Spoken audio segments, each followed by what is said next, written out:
Oi, gente, meu nome é Priscila.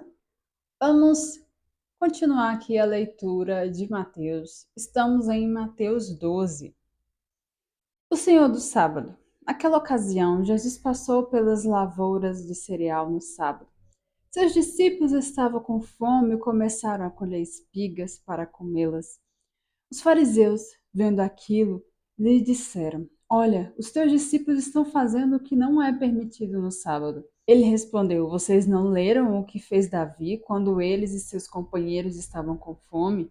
Ele entrou na casa de Deus junto com seus companheiros e comeu o pão da presença, o que não lhes era permitido fazer, mas apenas os sacerdotes. Ou vocês não leram na lei que, no sábado, os sacerdotes no templo profanam esse dia, contudo ficam sem culpa? Eu digo a vocês que aqui está o que é maior do que o templo.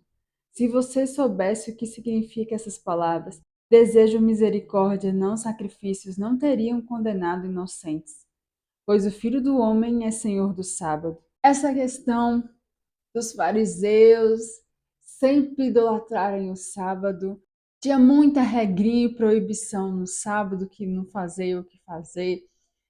Deus ele deu algumas regras do sábado, mas os fariseus, o ser humano em si, né, muitas das vezes ele dificulta as coisas. Põe mais regrinha, mais fardo pesado nas outras pessoas.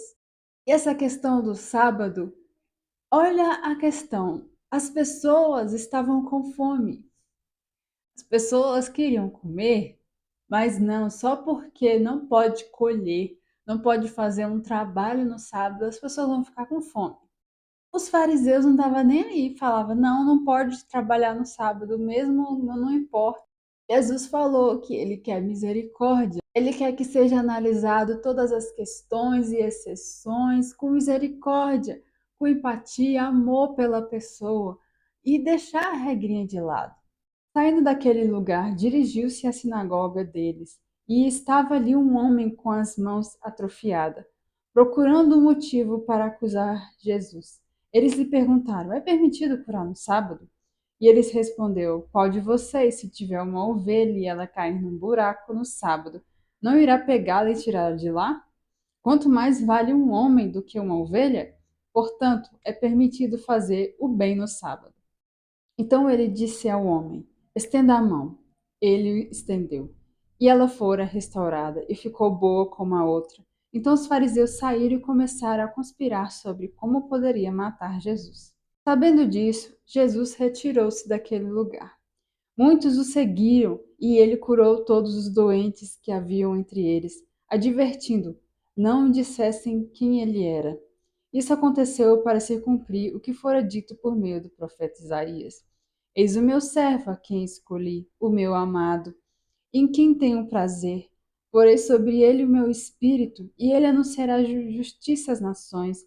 Não discutirá nem gritará, nem ouvirá sua voz nas ruas, não quebrará o caniço rachado, não apagará o pavio fumegante, até que leve a vitória à justiça. O seu nome as nações porão sua esperança. Depois disso, levaram-lhe um endemoniado, que era cego e mudo, e Jesus o curou, de modo que ele pôde falar e ver. Todo o povo ficou atônito e disse: Não será este o filho de Davi?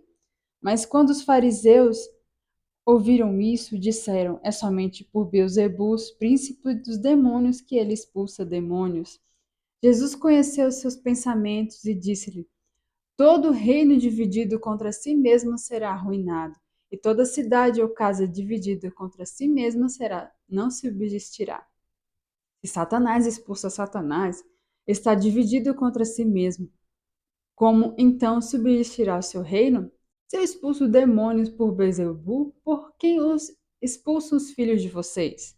Por isso eles mesmos serão juízes sobre vocês. Mas se é pelo Espírito de Deus que eu expulso demônios, então chegou a vocês o reino de Deus. Tem uma questão, né? Os fariseus falando que é por Beelzebul, por um demônio, que Jesus expulsava os demônios. Essa questão os fariseus, eles blasfemaram. E na Bíblia diz que a blasfêmia não tem perdão, é um pecado que não tem perdão. Eu já recebi muitas mensagens falando de que a pessoa, eu blasfemei, eu não vou para o céu, e a pessoa fica com medo. Blasfêmia, quando a pessoa fala contra Deus, contra o Espírito Santo. Só que a pessoa, ela tá arrogante. A pessoa, quando diz isso, quer se achar o dono da verdade. Os fariseus aqui não estavam nem aí, estavam acusando Jesus, queria matar ele. Então, eles não estavam querendo perdão. Eles estavam falando por pura maldade. Então, eles blasfemaram por esse motivo. É maldade, eles não querem se arrepender, eles não querem perdão. Isso é blasfêmia. Mas quando a gente fala ali sem querer, foi no calor da emoção, a gente disse uma besteira, não blasfemou não, é só pedir perdão para Deus, tentar controlar a boca ali e não dizer de novo e tá tudo bem. Ou como alguém pode entrar na casa de um homem forte e levar dali seus bens sem antes amarrá-lo? Só então poderá roubar a casa dele. Aquele que não está comigo está contra mim. Aquele que comigo não ajunta espalha. Por esse motivo eu digo a vocês: todo pecador e blasfêmia serão perdoados aos homens, mas a blasfêmia contra o Espírito Santo não será perdoada. Todo aquele que disser uma palavra contra o Filho do Homem será perdoado, mas quem falar contra o Espírito Santo não será perdoado, nem nesta era, nem na era que há de vir. Considere uma árvore boa dar fruto bom, e uma árvore ruim dar fruto ruim, pois uma árvore é conhecida por seus frutos, raça de víboras. Como podem vocês ser tão maus de dizer essas coisas boas? Pois a boca fala do que o coração está cheio. O homem bom do seu bom tesouro tira coisas boas, e os homens maus do seu mau tesouro tira coisas más. Mas eu digo que no dia do juízo o homem haverá de dar conta de toda palavra inútil que tiveram falado, pois suas palavras vocês serão absolvidos, e por suas palavras serão condenados. Nossa, isso é sério. O que a gente fala, as nossas ações, Deus analisa bastante. Então, o que eu faço todo dia, graças a Deus, com a ajuda dele, porque isso é difícil. Eu analiso todo o pensamento, eu não aceito os pensamentos. A maioria deles é o inimigo que põe na nossa cabeça, a gente não está pensando isso. Então, a gente não pode aceitar todo o pensamento ruim, e se a gente aceitar, a gente vai acabar falando, a gente vai acabar agindo mal, nós vamos acabar pecando. Então, analisar os pensamentos é muito bom, porque se eu não aceito o pensamento ruim, para eu falar ele vai ser mais difícil. Mas se eu aceito um pensamento, aí eu vou começar a acreditar que ele é verdade e eu vou começar a alimentar esses pensamentos. E esses pensamentos vão virar palavras, e esses pensamentos vão virar ações. Então, nós precisamos analisar os pensamentos e não aceitar tudo que vem na nossa mente. Então, alguns dos fariseus e mestres da lei lhe disseram: Mestre, queremos ver um sinal milagroso feito por ti. Ele respondeu: Uma geração perversa e adúltera pede um sinal milagroso, mas nenhum sinal será dado, exceto o sinal do profeta Jonas.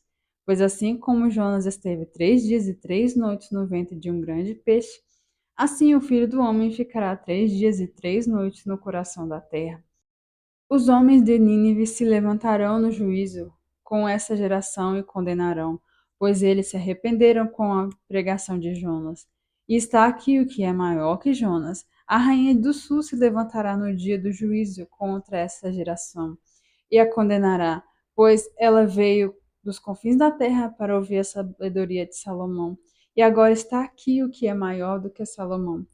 Quando um espírito imundo sai de um homem, passa por lugares áridos procurando descanso. Como não encontra, diz: Voltarei para a casa de onde saí. Chegando, encontra a casa desocupada, varrida e em ordem. Então vai e traz consigo outros 7 espíritos piores do que ele, e entrando passa a viver ali. E o estado final daquele homem torna-se pior do que o primeiro. Assim acontecerá a essa geração perversa. Nossa, essa questão do mundo espiritual. é muito delicada. Essa questão aqui, quando é expulsado um demônio de uma pessoa, e essa pessoa que foi expulsa esse demônio, ela não vigiar e deixar a abertura para o inimigo, os demônios vão voltar e, e o pecado dela vai ser pior do que antes, as ações dela vai ser pior do que antes, porque o inimigo não vai querer que a pessoa seja liberta de novo, então vai piorar a situação mais ainda para a pessoa não querer libertação, não ir atrás de pessoas. Então nós temos que ter muito cuidado quando a gente vai pregar para pessoas, quando a gente vai determinar cura ou expulsar demônios, a gente tem que estar debaixo de Deus. Tem sempre que estar pedindo a orientação de Deus. Deus, eu posso ir naquele lugar, pregar. Deus, eu posso curar essa pessoa, determinar a libertação em nome de Jesus. Eu posso expulsar esse demônio. Orar sempre todo dia. Deus, não deixa eu expulsar demônio quando não é para expulsar. Não deixa eu determinar a cura quando não é para determinar.